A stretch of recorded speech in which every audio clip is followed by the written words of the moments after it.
décryptées par nos éditorialistes et je vous les représente très rapidement. Alice Tout-le-Monde, qui est directrice éditoriale de Cartooning for Peace, Ziad Limam, directeur du mensuel Afrique Magazine, Bernard Guetta, chroniqueur à France Inter et à Libération, et Maurice Ulrich, éditorialiste au quotidien français L'Humanité.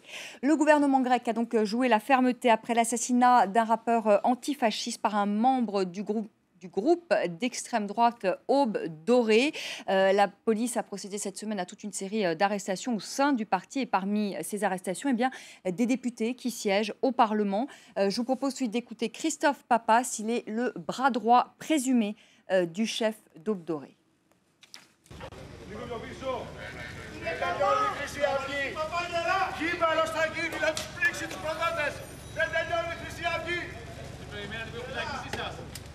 Ziad Limam, Aube Dorée, ce n'est pas fini, comme le dit le bras droit présumé. J'ai entendu sur France Info, et je n'ai pas attrapé le nom du commentateur grec qui parlait un français remarquable, qui expliquait deux choses. Quand on lui disait « mais pourquoi on n'a pas attaqué Aube Dorée plus vite ?» Il disait « mais vous ne comprenez pas, ces gens ont été élus. Ils avaient 18 sièges. » Et donc il a fallu le temps que le parquet, que la police, qui est plus ou moins pas forcément insensible aux thèses de Aube Dorée, une partie d'entre eux montent des véritables dossiers qui soient défendables devant des juges, qui soient défendables devant l'opinion publique, pour pas que l'opinion publique se dise on a été trahi. Ça, bon, ça vaut ce que ça vaut. Et la deuxième chose, mais je pense qu'il y a un fond de vérité. La deuxième chose, il dit c'est pas parce qu'on les a mis en prison qu'on a réglé le problème politique de fond. C'est clair. Donc on va casser Aube Dorée, ça c'est clair, mais il faut que les démocrates, les partis démocrates grecs arrivent à donner une réponse à l'anxiété, à l'angoisse maximum d'une population qui est totalement à la dérive, qui est abandonnée, qui est victime de la crise, etc. Donc tant que les partis dits institutionnels, démocratiques n'auront pas une réponse... Mais il y a aussi une faillite du politique, là. Il y a une faillite du politique, enfin, ça dépend. Quand vous faites faillite économiquement, le politique, il a pas 50 000 moyens à part de dire je vais serrer la vis de tous les côtés, je vais prendre l'argent où je le trouve, il faut que je réponde à l'Union européenne, il faut... Ça. Après, bon, la Grèce, je ne suis pas un spécialiste, mais ça remonte. Mais parce que cette montée de l'extrême droite en Grèce est liée très nettement à la crise. Oui, non, enfin, je ne sais pas, je ne suis pas grec et je ne suis pas un spécialiste, mais moi, j'étais à l'école, on m'a appris qu'au lendemain de la Seconde Guerre mondiale, il y a eu une terrible guerre civile en Grèce qui a opposé une gauche assez radicale à une extrême droite extrêmement radicale. Donc, c'est quelque chose qui existe peut-être dans la société politique grecque depuis longtemps. Mais ce qui est sûr, c'est que quand vous faites faillite et que votre population est à l'abandon, des gens viennent vous expliquer qu'ils ont des recettes magiques, etc. L'autre chose intéressante, c'est quand ces gens sont à l'épreuve du pouvoir, ils se cassent la gueule. On parlait tout à l'heure de l'Italie. J'ai vu que les sondages du fameux Beppe Grillo étaient passés où il a fait je ne sais pas combien pour les élections législatives. 25%. Et il est pratiquement aujourd'hui à 2%. C'est-à-dire quand ces gens sont... que ce soit des extrêmes droitistes, que ce soit des populistes, quand ils sont confrontés à la réalité du pouvoir, les gens finissent par se rendre compte que c'est des promesses bidons qu'on leur vend du vent. C'est ce qu'il faut espérer, en tout cas, Bernard Guetta, parce qu'on peut dire qu'aujourd'hui, il y a quand même aussi une montée de l'extrême droite en Europe. Et puis, il y a le problème de l'immigration aussi en Grèce, qui a joué probablement un peu cette sensation que la Grèce était devenue la porte ouverte à toutes les émigrations vers l'Europe, qui s'installaient en Grèce. Tout ça a créé aussi un sentiment au moment où, je vous dis, je crois que les gens ne mesurent pas la dureté de la vie pour un Grec moyen aujourd'hui. C'est-à-dire, nous, on est en France, on est extrêmement protégés en termes de revenus, de salaires, de protection sociale.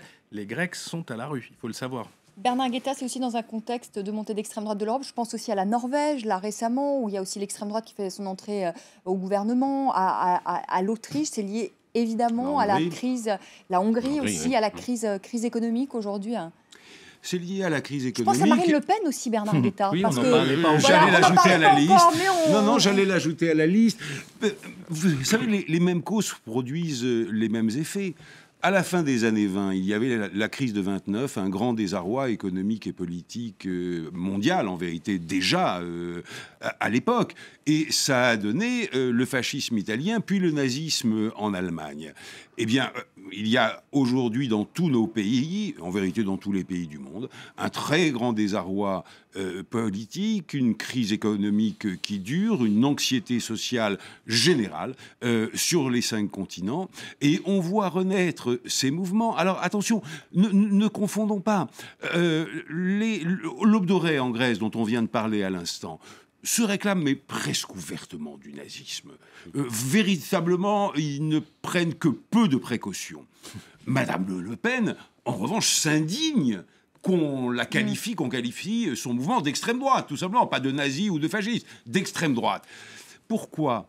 Parce que la plupart de ces mouvements en Europe, à l'exception d'Aube Doré certainement, relèvent plutôt de ce que j'appellerais le pré-fascisme, c'est-à-dire les tout débuts du fascisme. Quand Mussolini invente le fascisme en Italie, n'oublions pas qu'il vient de la gauche. Non pas communiste, mais du Parti socialiste italien. C'est un homme qui rompt avec la gauche en disant ce que dit Madame Le Pen. Finalement, la gauche et la droite, c'est tout pareil, tous une bande d'incapables, c'est une élite corrompue, financièrement ou moralement, ou les deux, etc., qui se rit des intérêts du vrai peuple, c'est-à-dire du petit peuple, et moi, j'exprime la volonté purificatrice et justicière de ce petit peuple. Eh bien, c'est ce que l'on retrouve aujourd'hui dans toute l'Union européenne, mais je pourrais dire aussi en Russie. Pensons à M. Poutine, en tout cas à M. Poutine des débuts. C'est ce qu'on retrouve aujourd'hui dans toute l'Union européenne, un petit peu dans le Tea Party aux États-Unis.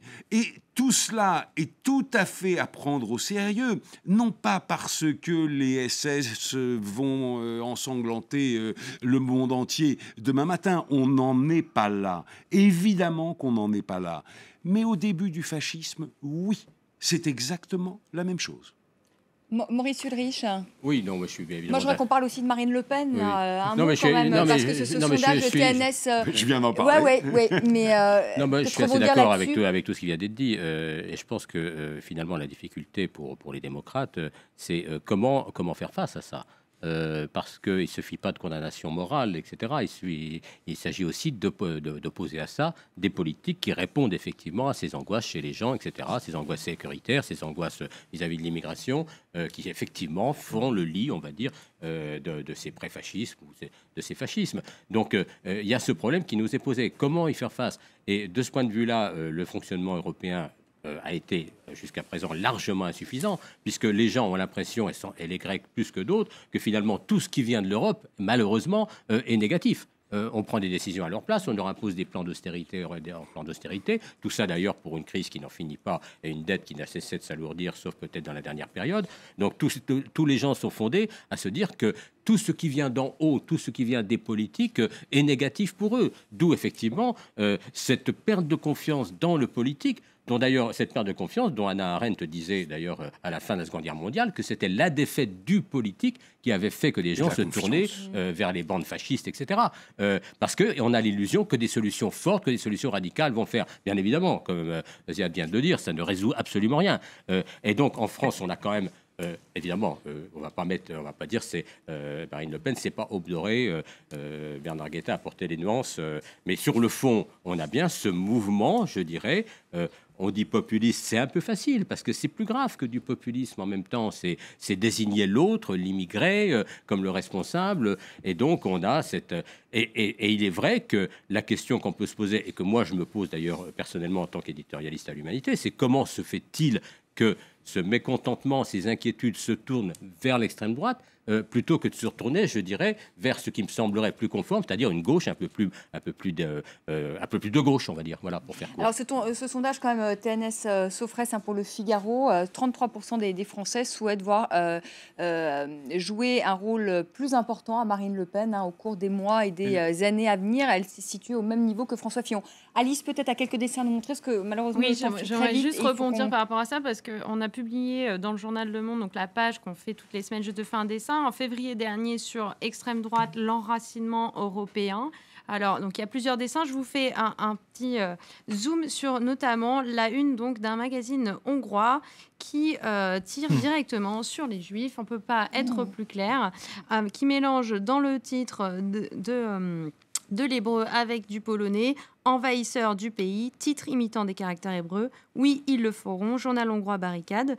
Et on a aussi ces mots d'un journaliste hongrois qui a dit, ces juifs, il faut les exterminer, ça a été dit il y a quelques mois quand même. Et ça, je suis désolée par rapport à ce qu'on disait du passé. C'est terrifiant. Vraiment un mot, Ziad, parce qu'il faut... On a d'autres choses. Je pense qu'il y a un tabou qu'on n'ose pas lever, c'est que la plupart de ces partis d'extrême droite sont des partis sur le plan de l'immigration, de l'identité, extrêmement violents et illégaux. Et je pense qu'un des problèmes de nos démocraties, c'est qu'on ne les prend pas suffisamment au défi de la loi. Vous avez dit ça, vous allez en tôle. Vous avez dit ça, vous êtes condamné. Et je pense que ça, c'est une réaction déjà normale. Quand je vois les couvertures d'un magazine qui se dit de droite naturelle en ce moment, ou de droite populaire, etc., qui font littéralement, enfin, je veux dire, il n'y a pas d'autre mot que d'inciter les gens à peut-être pas à la haine, mais en tous les cas, on joue sur les sentiments les plus bas d'une population. Et je trouve que là, les démocraties ont les moyens techniques et législatifs et légaux de se défendre, et on n'ose pas le faire, et il faut le faire. On parlait justement de l'immigration, drame de l'immigration. Cette semaine, 300 personnes, dont 300 immigrés, dont des femmes et des enfants. On voit ces images qui sont morts ou portés disparus, justement voulant rejoindre le sud de l'Italie, l'île de Lampedusa. La plupart de ces migrants étaient des Somaliens et des Érythréens. 155 d'entre eux ont pu être sauvés. Bernard Guetta, très rapidement, le pape François, et je sais que vous vouliez parler du pape François, que vous voulez beaucoup, a dit ce qu'il regrette, ce qui est terrible finalement, c'est que ce drame-là, ces drames de l'immigration, finalement, se déroulent dans l'indifférence la plus générale. Vous êtes d'accord avec ça? Alors, écoutez, dans l'indifférence, il ne faut peut-être pas exagérer. C'est ce qu'il a dit, le pape François. Non, je sais bien. Il ne faut pas qu'il exagère. Peut-être qu'il exagère. Disons qu'il a forcé le trait pour alerter les consciences. Non, mais il y a... À propos de ce drame, je crois qu'il y a vraiment deux choses à dire. Premièrement, il y a un hommage le plus vibrant possible à rendre aux habitants de cette île. Aux habitants de Lampedusa. Absolument. Parce qu'ils voient arriver des gens qui littéralement envahissent une île qui est minuscule. Parce qu'ils arrivent par centaines, et puis les jours s'accumulant, ça fait des milliers, des dizaines de milliers. Et au lieu de les haïr, au lieu de les rejeter, au premier sens du terme, à la mer, il les sauve, il les accueille, il les réconforte. Au nom de quoi? Au nom, tout simplement, de cette solidarité des hommes à laquelle ce nouveau pape appelle si bien et avec autant de force. On n'a pas le temps d'en parler aujourd'hui, mais je jette un petit jalon pour une prochaine. On vous invite pour une prochaine. Voilà, pour une prochaine émission. Ce pape est en train tout simplement d'entamer une révolution culturelle dans l'Église catholique qui est aussi fascinante que gigantesque et prometteuse. Est-ce qu'elle réussira? Je n'en sais rien. Personne n'en sait rien, mais en tout cas, le pari est aussi noble qu'il est osé. On fera une émission sur le pape François. Vous viendrez, Maurice Ulrich. Je ne suis pas certaine que vous défendiez le pape. Si, absolument.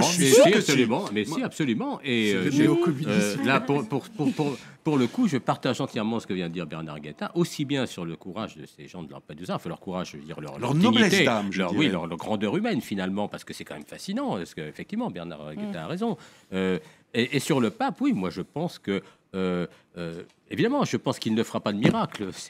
C'est pas forcément la vocation des papes, mais je crois qu'il est sur une voie qui est quand même extrêmement intéressante, et notamment sur la question des inégalités sociales, sur la question de la richesse, sur la question je dirais des questions de fond de la société. Je pense qu'il est dans une démarche positive. Maurice Ulrich, sur le pape. On ne va pas parler du pape, Ziad. On va parler sur la lâcheté de l'Europe institutionnelle et politique, qui laisse les Italiens en première ligne se débrouiller avec ça, qui laisse les Grecs se débrouiller avec ça, qu'il n'y ait aucune politique européenne d'immigration à part de nous dire qu'il faut enlever Schengen, il faut remettre Schengen avec ça. Je trouve ça consternant. Et quand on tape sur les Américains en permanence, bon, ils sont un peu cyniques les Américains, mais au moins, en Amérique, il y a une gestion politique et économique du phénomène de l'immigration. On peut en dire ce qu'on veut, mais c'est pas ces catastrophes qu'on voit chez nous sans qu'aucun institutionnel se lève. Ce n'est pas le problème de l'Italie et de Lampedusa, c'est un problème de l'Europe. C'est-à-dire que de l'Union, au moins. Qu'est-ce qu'on fait par rapport à ça? C'est aussi un peu un problème de l'Afrique, mais enfin. Oui, d'accord. Les histoires migratoires, ça existe depuis la nuit des temps, mais c'était une boutade. Allez, un livre qui va sans aucun doute s'arracher. 70 000 exemplaires ont déjà été imprimés. Et oui, Ziad, une envie de vérité. Cécilia Attias, ex-Sarkozy, qui publie une autobiographie dont les bonnes feuilles ont été publiées cette semaine dans Le Point, et je vous lis le papier de Franz-Olivier Gisbert, qu'aurait été la vie politique française dans les années 2000 sans Cécilia. Même pas un récit raconté par un idiot plein de bruit et de fureur, comme aurait dit Shakespeare, non, plutôt une morne plaine. Il y aurait manqué l'amour plus fort que la mort, quand une femme au cœur de l'histoire décide de refaire sa vie au moment précis où son mari accède à la fonction suprême. Est-ce que vous allez l'acheter, ce livre, Bernard Guetta? Non, je pense pas. Je pense pas. Non, écoutez...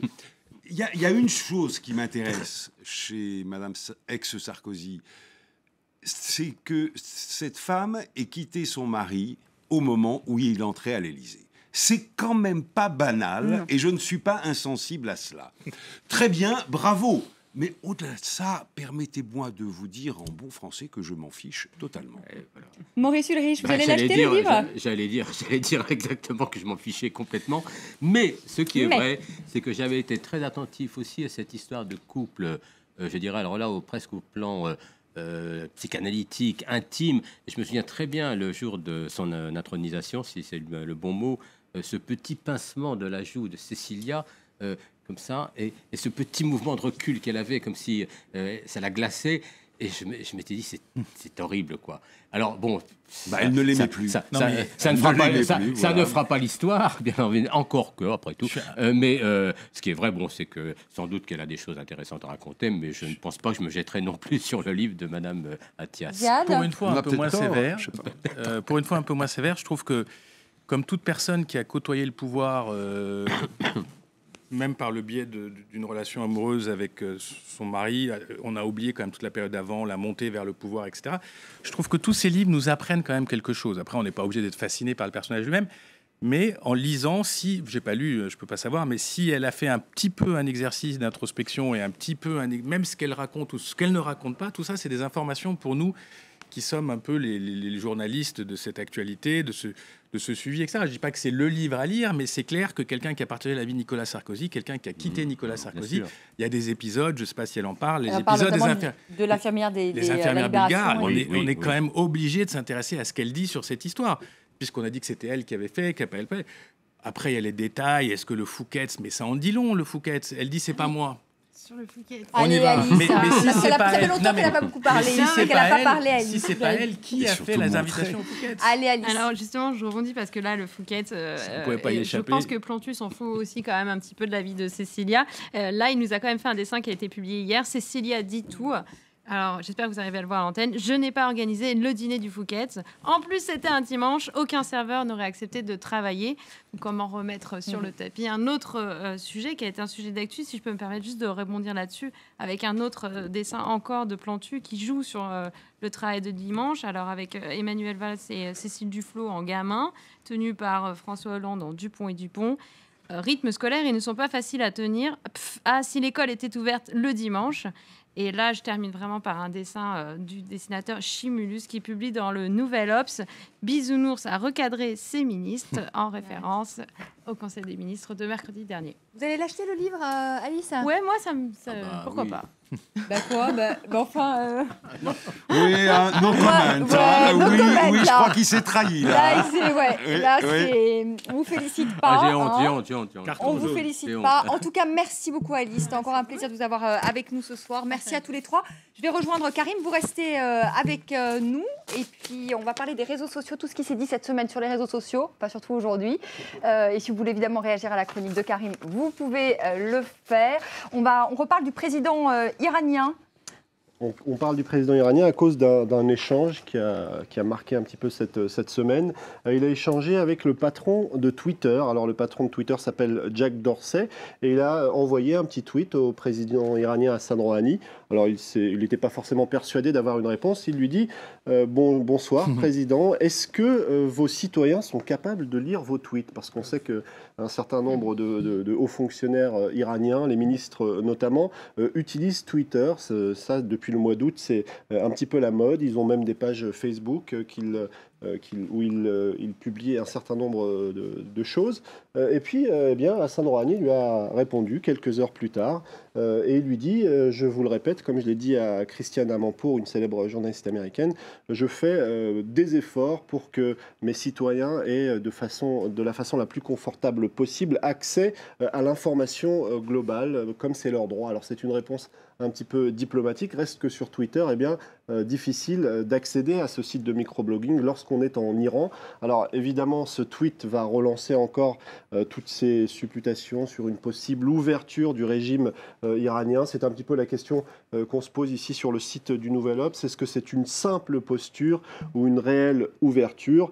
Et là où on s'aperçoit qu'il y a encore des tensions, des résistances, des réticences, c'est lorsque l'agence Fars, l'agence iranienne qui publie évidemment un petit peu la voix de l'Iran, lorsqu'elle explique que lorsque Rouhani parle de Shoah, en fait, c'est une erreur de traduction, qu'il n'a jamais évoqué ça face à CNN. Alors évidemment, on peut essayer de voir si les termes sont exactement ceux-là qui ont été utilisés, mais Slate nous explique que finalement, le message de Rouhani était clair et que c'est sans doute la marque de certaines résistances d'une partie du régime qui se sont exprimées à travers Fars News, qui a tout simplement republié le texte en annotant toutes les parties qui, selon l'agence iranienne, auraient été mal traduites. On va reparler de Cécilia Sarkozy, enfin Cécilia Attias, ex-Sarkozy, et de tout le plan communication Alors, prévu cette énorme semaine. Plan com. Le site internet OZAP s'arrête un petit peu sur cette frénésie médiatique qui a commencé et qui va continuer la semaine prochaine. Elle va être en radio du côté d'RTL, elle va être sur France 2, elle va être sur France 5, elle va être du côté du grand journal de Canal+. Et tout ça a commencé avec Le Point, qui a publié ses meilleures pages. Alors, vous avez parlé de cet édito de Franz-Olivier Gisbert. Il provoque peut-être autant de réactions que le livre de Cécilia. J'exagère, mais en tout cas, certains trouvent que c'est un texte un petit peu halluciné. Pour Franz-Olivier Gisbert, ces moments que raconte Cécilia doivent rester dans l'histoire. Pendant des siècles, on en parlera encore. Des cinéastes, des historiens se pencheront sur la question d'ici 400 ou 500 ans. Alors tout ça, ça a bien fait rire. On va voir les réactions. Alors c'est notamment la réaction de Charline von Honecker qui tient sur ce site internet rtbf.be une petite chronique qui s'appelle Les Échos de Paris. Et elle se demande si Franz-Olivier Gisbert a encore toutes ses facultés intellectuelles. Elle en remet une couche sur Twitter en citant le patron du Point. Qu'aurait été la vie politique française dans les années 2000 sans Cécilia ? Est-ce qu'il veut pécho ou est-ce qu'il écrit bourré, dit-elle.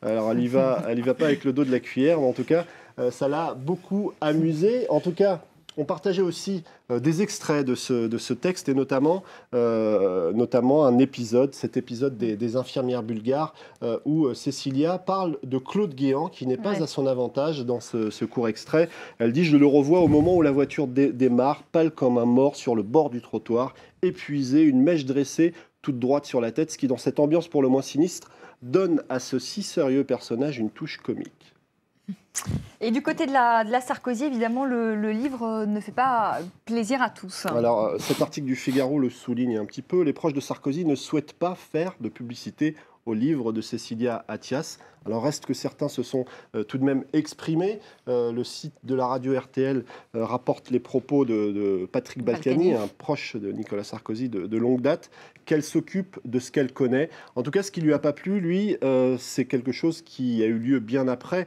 la séparation de Cécilia et de Nicolas Sarkozy. C'est la droitisation de la campagne qu'on a attribuée à Patrick Buisson. En gros, il considère que des États-Unis où elle vit aujourd'hui, elle n'a pas de leçons de politique à donner. En tout cas, c'était le point de vue de Patrick Balkany. Du côté de la droite, on est plutôt sobre et on ne s'exprime pas beaucoup sur ce livre. Voilà, d'une ex-première dame à celle qui rêve de le devenir, il n'y a qu'un pas. Alors, Anne Gravoin, la femme du ministre de l'Intérieur, Manuel Valls. Elle a donné une interview à un journal espagnol, ABC, qui n'est pas passé inaperçue. Elle ne cache pas les ambitions du couple de dormir un jour à l'Élysée. Alors, ça a été noté évidemment par un certain nombre de médias français, mais elle s'arrête aussi, et ça c'était largement repris sur les réseaux sociaux, sur un sondage qui expliquait il y a quelques semaines que 20% des Françaises rêveraient de passer la nuit avec Manuel Valls. Alors devinez Ah, ça Pas moi. vous fait réagir. C'est pas beaucoup, 20%. Alice a l'air... Quoi? Alice n'a pas l'air de faire partie de ces... Ah non, moi je suis 20%. persuadé que Manuel Valls va être très déçu par ce pourcentage. Il pense mériter mieux. Ah oui, il pense mériter mieux. Ça dépend combien de personnes sont citées dans ce sondage. En tout cas, elle a répondu à ça de façon assez étonnante. Manuel le mérite et il mérite tellement plus. En tout cas, ça a fait beaucoup rire la presse C'est bien espagnole. qu'elle aime son homme, quand même. Ça, c'est bien. Alors c'est bien qu'elle aime C'est son beau, homme. Maurice mais, Riche. Cette En fin tout cas, d'émission, c'est magnifique. tout le monde le sait. Tout le monde le sait qu'elle aime son homme.